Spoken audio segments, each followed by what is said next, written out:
सबसे पहले तो ये बताइए कि क्या आईटीआर दाखिल करने का कोई ऐसा मंत्र है जो बहुत आसान हो और बड़े आराम से आईटीआर लोग दाखिल कर ले? देखिए समता, एक ही मंत्र है कि नंबर एक, आपको आईटीआर के लिए लास्ट डेट की इंतज़ार नहीं करना है।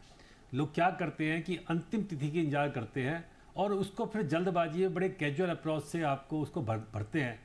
और मैं कहूँगा कि आईटीआर भरना, जो सॉफ्टवेयर सरकार ने दिया है, जो टूल सरकार ने दिए हैं और जो आपको कैलकुलेटर दे रखे हैं, वो बहुत मुश्किल नहीं रहा है। आप खुद भी भर सकते हैं, बशर्ते आप कुछ बातों का ध्यान रखें। नंबर एक तो ये मान के चलिए कि इनकम टैक्स रिटर्न भरना आपकी एक स्टैट्यूटरी लायबिलिटी है। ये ऐसा नहीं है कि आप भरेंगे तो ठीक है, नहीं भरेंगे तो नहीं ठीक है। अगर आप नहीं भरेंगे तो जो आपको पेनल्टी के प्रोविजन है वो आपको लग सकते हैं। नंबर एक बात तो ये।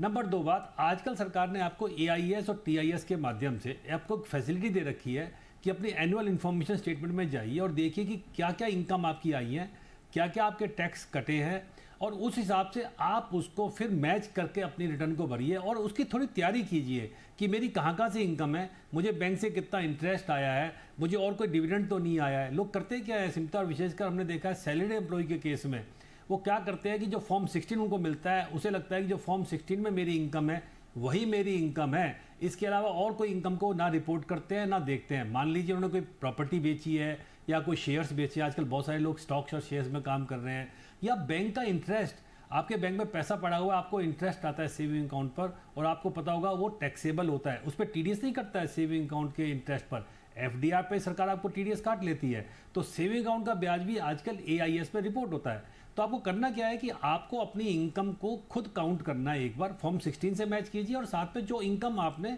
अपने एम्प्लॉयर को रिपोर्ट नहीं की है उसको भी आपको ध्यान में रखना है। और फिर देखिए मेरी कोई टैक्स लायबिलिटी तो नहीं बच रही है, मुझे कोई टैक्स तो नहीं देना है। और सबसे बड़ी बात मैं कहूंगा कि बहुत सारे लोग जो टैक्स इवेजन के मेथड अपना लेते हैं गलती से, आपको पता होगा बहुत जांच चल रही है, लोगों ने फर्जी ट्रस्ट को दान दिया, और विशेषकर वेतनभोगी कर्मचारी मैं कह रहा हूं, या एचआरए की गलत छूट क्लेम करते हैं। देखिए आप टैक्स, अच्छा, मैं इस बात को नोटिस करती हूँ सुनील जी कि आप हमारे हर शो पर ये बात जरूर कहते हैं कि गलत तरीके से टैक्स बचाने के जो आपने तरीके अपना रखे हैं उससे बचने की जरूरत है। हमारे साथ एक कॉलर भी इस वक्त जुड़ चुके हैं, रुपेंद्र पंजाब से, उनका सवाल ले लेते हैं। रुपेंद्र, बताएं जरा क्या सवाल है आपका।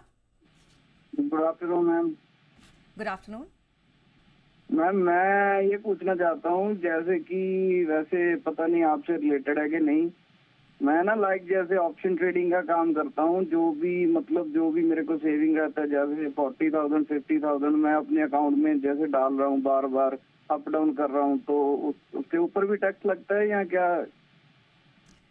ओके, अभी सुनील जी थोड़ी देर पहले वही बात कह रहे थे कि बाकी इनकम्स, सुनील जी आप यही बात बता रहे थे कि बाकी इनकम्स भी होते हैं जिस पर ध्यान देने की जरूरत होती है।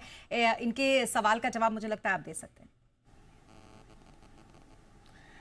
देखिए बड़ा अच्छा सवाल है और बहुत सारे लोग इसको गलत समझ लेते हैं। ऑप्शन ट्रेडिंग पर बिल्कुल टैक्स लगता है, पहली बात तो ये मान लीजिए। और दूसरी बड़े मजे की बात क्या है कि जो आप ऑप्शन ट्रेडिंग पे इनकम कमाते हैं वो आपकी कैपिटल गेन में नहीं आती है, वो बिजनेस इनकम मानी जाती है। मैंने देखा बहुत सारे कर्मचारी, सैलरीड एम्प्लॉय भी ये काम करते हैं ऑप्शन ट्रेडिंग का, वो गलती से उसको कैपिटल गेन मान लेते हैं। ऐसा नहीं है, अगर आपने फ्यूचर ऑप्शन में काम किया है तो उसकी पीजीबीपी से इनकम मानी जाती है। और ध्यान रखिए, अगर 10 करोड़ रुपए ज़्यादा ट्रांजैक्शन हो गई है किसी की तो आपको टैक्स ऑडिट भी करवाना पड़ेगा और आपका आईटीआर फॉर्म भी चेंज हो जाएगा। जैसे मैंने कहा ना कि थोड़ा सा कॉम्प्लिकेटेड है, लेकिन अगर आप ठंडे दिमाग से बैठ के सोचेंगे तो इतना बड़ा मुसीबत का कारण भी नहीं है ये।